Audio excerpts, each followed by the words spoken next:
Hello మావా, నమస్మాంజలి. నమస్కారం. మనలో ఒకడు అనగా మన ఫ్రెండ్స్ లో ఒకడు పెళ్లి చేసుకుని బలైపోతా అని చెప్పి ఇన్విటేషన్ ఇచ్చాడనమాట.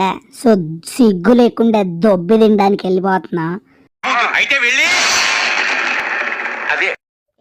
సో మొత్తానికి రెడీ వచ్చేసినాం అనమాట. పదిగాడు ఇప్పుడు మన తీసుకెళ్ళి ఆ దొంగ నా కొడుకుని కూడా చూపిస్తాం. ఇంకోటి రావాలి, వాడు వస్తే జాయిన్ అవుతాడు. సహన్ జమాల్ జమాల్ జమాల్ ఎక్కువ అనుకుంటూ వాళ్ళ పెళ్లికి వెళ్ళిపోయామన్నమాట.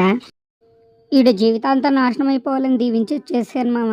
ఇవి నిజమైన ఫొటోస్ కాదు మామ, ఎందుకంటే మనోడు ఎక్స్ మన సబ్స్క్రైబర్ అనమాట. సో మనోడు చాలా రిక్వెస్ట్ చేసాడు, అందుకే పెట్టలేదు.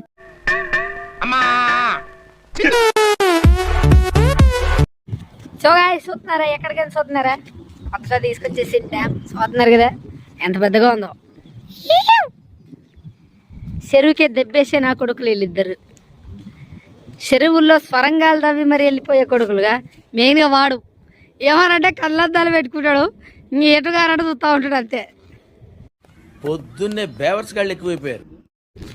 సో మనం ఊరికే ఉండంగా మళ్ళీ దాని మీద నుంచి కిందకు వచ్చేసినాం. చేసే పనులు చాలా విచిత్రంగా ఉన్నాయి. మన మదనతో ట్రెక్కింగ్ అంటే లంగనా కొడుకు మళ్ళీ చెడదెంగంలో ఫస్ట్ టైం ఉండడం తీరే సగం ఊరు మందిని గుడిపించి మరి బతుకుతుంటాడు.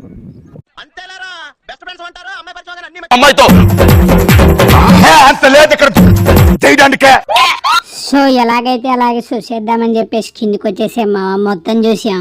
మనోడు ఎక్స్పీరియన్స్ అడిగితే బాగా సిగ్గుపడిపోతాడు. ఏం చెప్పాలరా మావా, ఇక నీ గురించి తెలిసిందేగా, ఎత సోది పెడతావనేసాడు. అయినా మనకు సిగ్గా బొగ్గా ఇలాంటివన్నీ చూసాం. ఇలాంటివన్నీ తట్టుకొని ముందుకెళ్ళిపోవడమే మన సాధ్యమైనటువంటి విజయానికి కారణం. ఏటంటావు మావా?